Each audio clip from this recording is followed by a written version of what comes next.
ሰበር ሰሚው ችሎት በሪዮት ዓለሙ ፍርድ ላይ ያሳለፈውን ውሳኔ አስመልክቶ ዓለም አቀፉ የሴቶች መገናኛ ብዙሃን ድርጅት IWMF እና የጋዜጠኞች ደህንነት ተሟጋቹ ድርጅት CPJ ነቀፌታቸውን አሰምተዋል። ማምሻውን በስልክ ያገኘኋቸው የIWMF ዋና ዳይሬክተር ኤሊዛ ሊዝ ሙኞዝ በኢትዮጵያ ውስጥ ያለው ሐሳብን የመግለጽ ነጻነት ጉዳይ ድርጅታቸውን በእጅጉ የሚያሰጋው መሆኑን አመልክተዋል። Well, I would say on behalf of the IWMF, we, of course, recognize Riyad's courage and steadfastness and dedication. መገናኛ ብዙሃን ድርጅት ስም መናገር የምፈልገው ሪዮት ለጋዜጠኝነት ነጻነት ያላትን ድፍረት ቁርጠኝነትና ጥንካሬ እናደንቃለን። ቀደም ሲል የተላለፈባት ፍርድ በመጽናቱ ማዘናችንን እንገልጻለን።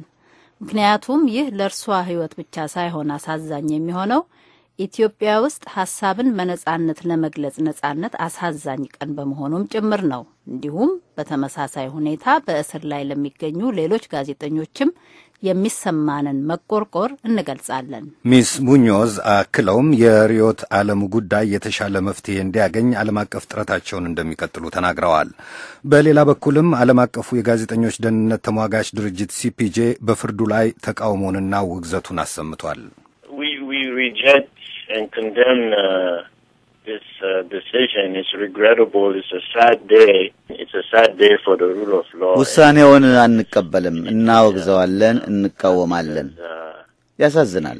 ዛሬ ኢትዮጵያ ውስጥ ለፍትህና ለሕግ የበላይነት የሐዘን ቀን ነው። ምክንያቱም አሸባሪነትን ለማስረዳት በሪዮት ዓለሙ ላይ የቀረበው ማስረጃ ፍጹም አስቂኝ ነው። መረጃውን መርምረነዋል። ሪዮት ጽሑፎቿ መንግስቱን በጽኑ ስለሚተቹ በጋዜጠኝነት ሙያዋ ነው የተከሰሰችው እንጂ አሸባሪ ሆና ተገኝታ አይደለም። የCPJ የአፍሪካ አድቮኬሲ አስተባባሪ መሐመድ ኬታን ነው ያደመጣችሁት።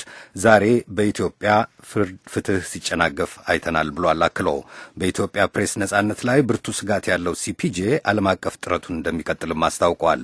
የኢትዮጵያ መንግስት የበረታ የሽብር ስጋት እንዳለበት CPJ እንደሚገነዘብ የገለጸው የአፍሪካ አድቮኬሲ አስተባባሪ መንግስቱ ሽብር ፈጠራን ያለ አግባብ እየተጠቀመ በመሆኑ የሽብር ፈጠራን አድራጎት እያሳነሰው ነው ብሏል። በተለይም ሪዮትንና ባልደረቦቿን በዚህ አድራጎቱ ዓለም አቀፍ ዕውቅናን እንዲያገኙ ያደረገ ዋጋውን ራሱ ይከፍላልም ሲል አክሏል። ሪዮት ዓለሙ የዓለም አቀፉ የሴቶች ሚዲያ ድርጅት IWMF የ2012 ዓ.ም ድፍረት በጋዜጠኝነት ተሸላሚ መሆኗ ይታወቃል።